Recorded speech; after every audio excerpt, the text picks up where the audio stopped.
Are you ready? You think you can tell us what to do? You think you can tell us what to wear? You think that you're better? Well, you better get ready. Bow to the masters. Break it down! Hello, folks, and welcome to the 3-Man Power Trip. And once again, this is a retro review, and this time, it's the whole fucking crew. It's the whole enchilada. Yeah. Big Daddy D. I'm Rambling Jay. Tony the motherfucking kid. The man, the myth, the legend. All here in right. one review. And we are here to talk about one of the best matches in Hell in a Cell history. The first one. Do we say it's the best, in my opinion? My opinion, it is. My opinion. Okay. To some people, it is the Foley one. Probably yours would be WrestleMania 28 with Undertaker and Triple H. I was there.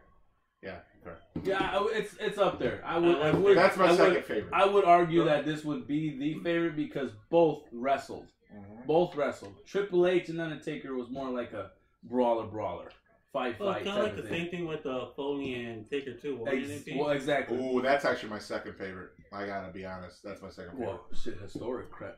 Well, we'll get there. Yes, we'll get there. But this is about Shawn Michaels and motherfucking Undertaker. This is about my favorite wrestler of all time, the Heartbreak Kid, Shawn Michaels, and one of my favorite wrestlers, that being the Undertaker.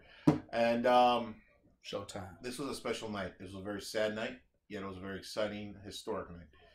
This was October 6th, 1997. Right before the show, they found out that Brian Pillman was found dead. He was scheduled to be in a match with Goldust. They were doing that whole gimmick where he owned Marlena for a month, and they were going to culminate that whole gimmick, that whole shtick they were doing, but that unfortunately didn't end up happening.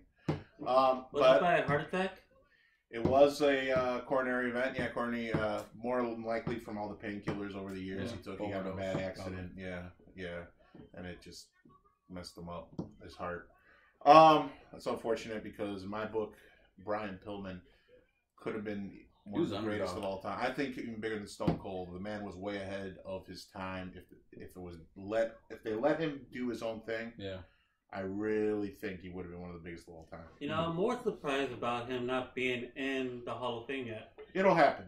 It will happen. I think it's because of the tragic stuff. Yeah. There's a lot of stuff that he left in his history. I think that's kind of lingering a little bit, where they kind of same thing they were doing in China. All that kind of backstory stuff.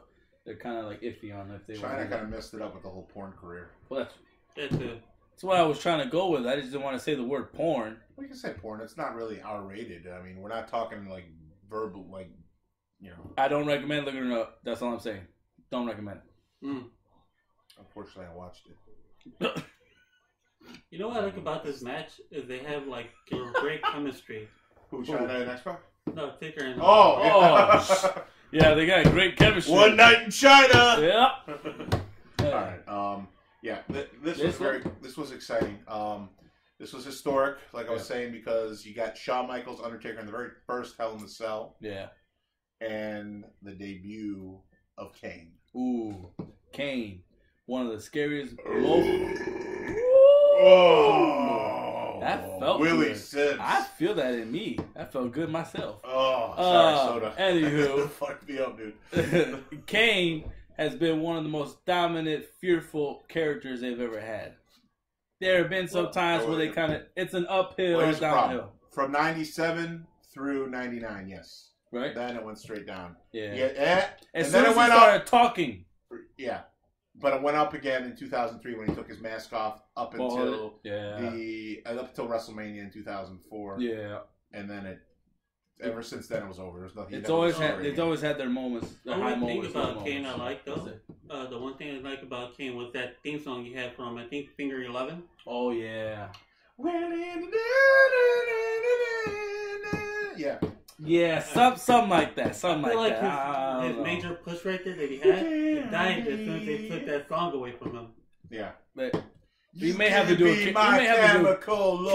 karaoke night with all this singing going around. Hey, I could have been a star. Yeah, that's what you need. You could have been the next Fonzie.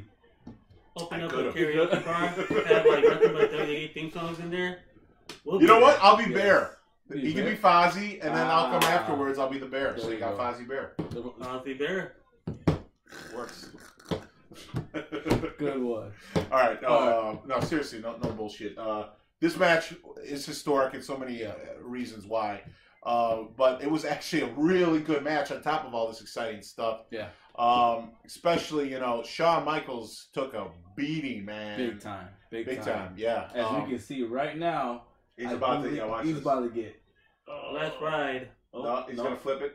He's gonna flip it. He's gonna flip it. Oh, let's wait. No. He gets on. There you go. I mean, you just don't have. You don't have this kind of charisma and this fun. The storytelling is just.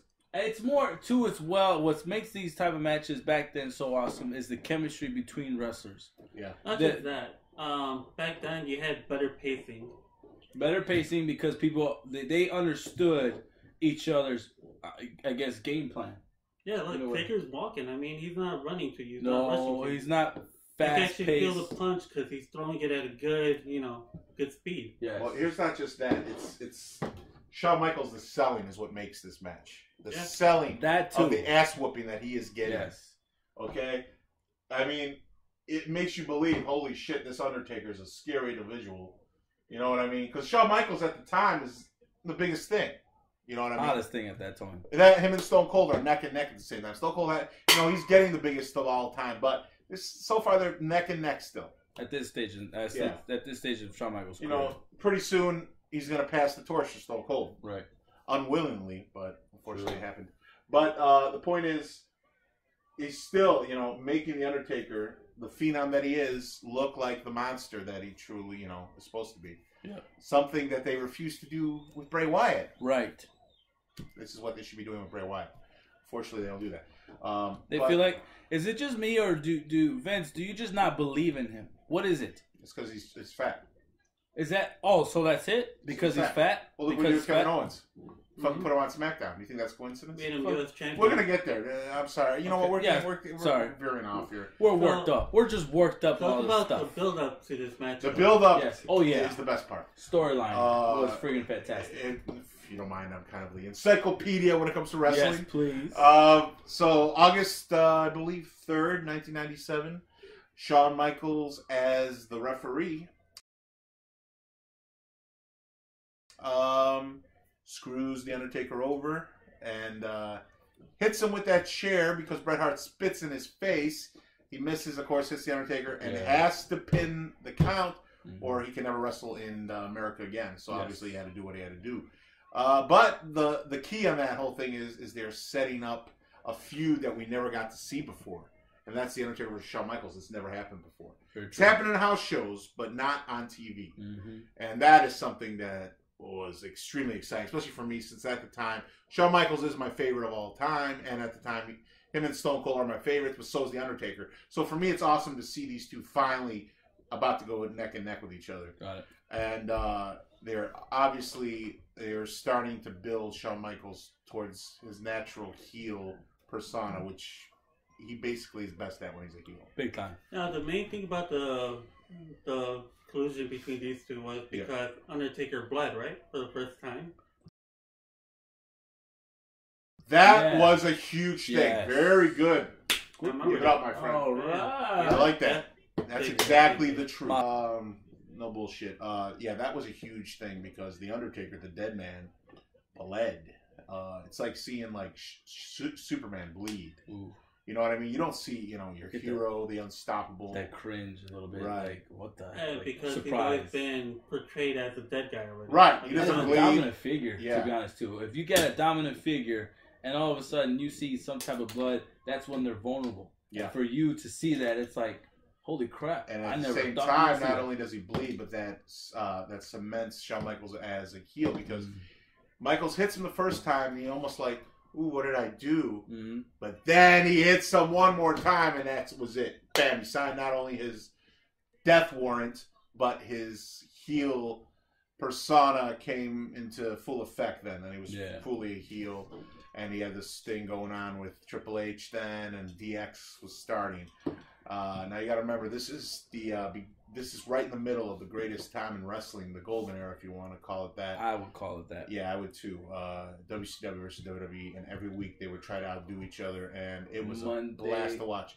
Monday Night I used to have 2 TVs, one here and one right over here, and I would watch both at the same fucking time. I would too. My mom would look at me like, "What are you doing? Why can't you're wasting my electricity?" Right? Like, Yeah. Ma, I gotta watch both. Exactly. So she fell in love with Austin, watched it on one TV while I'm watching Goldberg or whoever. Bullcrap.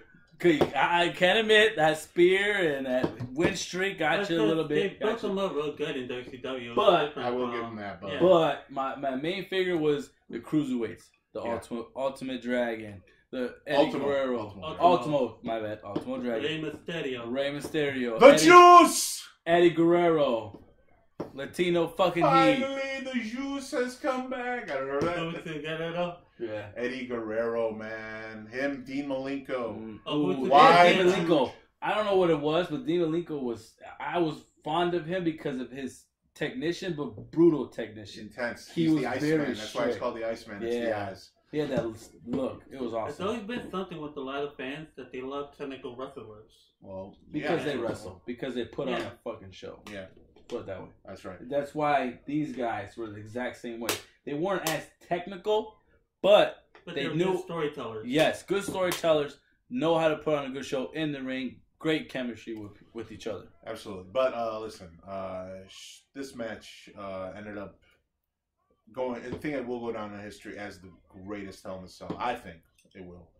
I think not only because it's the first, but because of both of them. Yeah. And because of the debut of Kane and what that was. Now I'm pissed. Awesome. Let me tell you why I'm pissed. Huh? All right, not because of the match. I'm pissed because, first of all, let me tell you this. I knew Kane was coming a year before he was even mentioned. That may seem crazy to you guys. But you can ask my mother, Mama D. I had a dream. I think it was 96, September 96 or something. I even told my mom. I had a scary dream that at the Royal Rumble, a scarier, tougher guy than The Undertaker was going to burn The Undertaker in a casket. And it actually happened at Royal Rumble 98. Call coincidence. It's just freaking weird that I knew exactly that would happen. Good deal. Okay. That's honest to God's truth. No BS. But anyways, the point is, it was awesome. Now, here's the problem. I love the match. Everything was great. The moment the lights go out and Kane comes out, and I hear the song, electricity all out in my freaking house. Oh, are you serious? So you didn't even get to see him come out? I didn't get to see it live. I had to wait, and that time, internet wasn't what it is today. No, it wasn't. I had to wait till the next night on fucking Raw to finally get to see Kane. You know, a clip, and you didn't even get to see like the actual footage of it. You saw the picture, and then get to. But I think I got to see him. I think the next night he beat the crap out of the Hardys. I think it was. Yeah, I think so too. He came out like that. Yeah. And now this is where I told the kid. This is where I come in because I was actually watching this live. I was front row on my TV watching this bad boy, and back then it was like a 50-inch Xenon. I think it was. Those type of TVs were back or hot at that time. So I'm there watching that bad boy. Lights turn black. All of a sudden you hear the Kane's theme song. Ding. And then you see the bad boy come out all red and black. Oh, perfect flame colors. With the fucking mask on. And with the hair glistening and stuff like that. You know how they pour all that bottled water on their forehead and look all nice and shiny. Comes down the ramp. Pulls that fucking cage door off that cage, walks up in there and just pounces the hell out of the Undertaker. And the look on Undertaker's face even sold it the best because if you look back at his face, it really. He had that look like it can't be real. It can't be. Why all of a sudden Undertaker's scared? So that means this guy's a bad motherfucker. Now, I get to see it all in full effect the next night, that Tuesday. I catch the replay finally. Got me chill. And yeah, and I can say it was epic because of the Undertaker's reaction. Yes. But at the same time, what was even more epic was Shawn Michaels, who won, didn't know he won, and them lifting him up with the crimson red all over his face and him not even having any power to stand up. That is what really the selling from Shawn Michaels is really something to behold, and they don't do it like this no more. They don't do it. They don't at all. It's not just that. The problem is you build a monster like Kane up, and then you kill him in less than a few months. Nowadays, you kill him? Well, like, oh, you mean nowadays? Yeah. Oh, yeah. Yeah. Yeah. Absolutely. You don't even go with it. I mean, I don't want to get into it now because this is supposed to be but yeah, that is a problem nowadays. And it was a great story to behold because it went on the whole thing. Undertaker was gone for a while, came back a couple months later, but he still wouldn't fight him until finally Kane burns him in that casket at the Royal Rumble, which I saw coming, by the way. I didn't see the casket burning, but I knew he was going to turn on him at the Rumble. Because this is obviously where they were heading to WrestleMania, brother versus brother, and it happened, and it was epic, and it led to one of my favorite WrestleManias of all time. So 14, yeah, with just Stone Cold and Shawn Michaels and passing on the torch. But we should grade this. Guys, retro. Yeah, retrograde, and then that's how we do it. Today grade. So how we graded it back then, and how we graded it now. Okay. Yeah, as a kid. Perfect. Yeah, I'll start, I guess. I was gonna say, do you want to do like retro first and then do the other one? Yeah. Okay. Yeah, so I'll do it. I'll start with the retro. I'm gonna grade it back then if I was watching it as a kid. A++++. This definitely it's 5-star for me. You? I give it a 5-star myself. You feel the cringe when Kane comes out. The match itself was fantastic. Yeah. It was storytelling at its best. It was great. Same thing. I have to give it A++. I love the fact that they actually went up to the top of the cell. Yeah. Fought. It didn't break. It didn't break. No, that was before that happened. But it still fell. But you Michael's still felt he it. fell, and it's still rough. You felt that. Yeah. And then on top, you're like, this is some crazy stuff these guys are doing. Yeah, this is awesome. some very rough stuff. Now let's grade it today. Does it hold the test of time? I would say it has to. Looking at it compared to today's like Mania that this was to go on, like compared to today's Hell in a Cells, that this played out right now, I think this would be like the top one compared to all the ones going on. This would be a match of the year if this would be now played out now. So what are you giving it then today? 5-star. I would give it a 5-star too. Well, guys. Yeah, it's getting a 5-star. Come on, it ain't going. You can't go nowhere. Yeah, you ain't going nowhere with that one. The thing about Shawn and Taker is, not only did they have ability to tell a good story, but they fed off of each other in every match. And it's not just here. Look at WrestleMania 25, 26, the Royal Rumble. Yeah, they were the last two on it. Yeah, yes. For some reason, I think it's the respect that they've had in their personal life for each other. And, the whole thing about wrestlers is that you need to spend time with one another to understand each other outside. So when you do get in the ring with each other, you know his thoughts before he even thinks about it, in order for you to sell the match better. Well, let me say something. Undertaker is a saint right now, at this time, day and age, or I'm saying in 97, because at this time, Shawn Michaels is a little arrogant prick. Yeah. And he's a pain in the fucking ass and does what he wants. But he was the big brother, though, in the locker room. Undertaker was. Yeah, he was. You know what I mean? He was the leader, and the famous story, WrestleMania 14, Shawn didn't want to do the job. Undertaker sat in gorilla position, taped up his fists, and said, "I'll meet you back here." Coming up. Yeah, I love that right now. Yeah.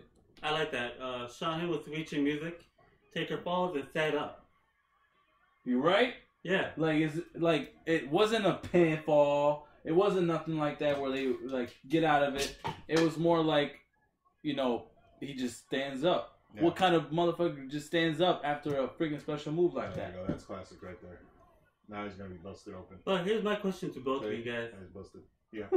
Okay, but wasn't Taker and Shawn Michaels? He's fucking interrupting me every 5 seconds. It's about to be a WrestleMania right here in the fucking chair, mate. Show what?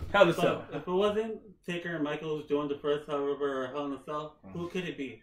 Nobody. No. Because at that time, who's gone already? Razor Ramon was gone. Bret Hart was gone. No, Bret Hart was still here until Survivor Series next month. Because the winner of this took on Bret Hart. Oh, it's Survivor Series. That's right. So, you could have had Bret Hart, but Bret Hart never been in Hell in a Cell. No, no, he left before. Or right can you imagine if he would have stayed? Michaels and Hart, Hell in a Cell. Michaels and Hart, Hell in a Cell. Can they live up to that? Not a good idea. No. It's technical. So the Iron Man match will be their legendary. Yeah, there's no way you're gonna touch that Iron Man match. There's no. So as far as what we say, 5-star review all around, retro and nowadays. And it can't be touched. It can't be touched whatsoever. So for those new wrestlers, we highly suggest you watch films like this.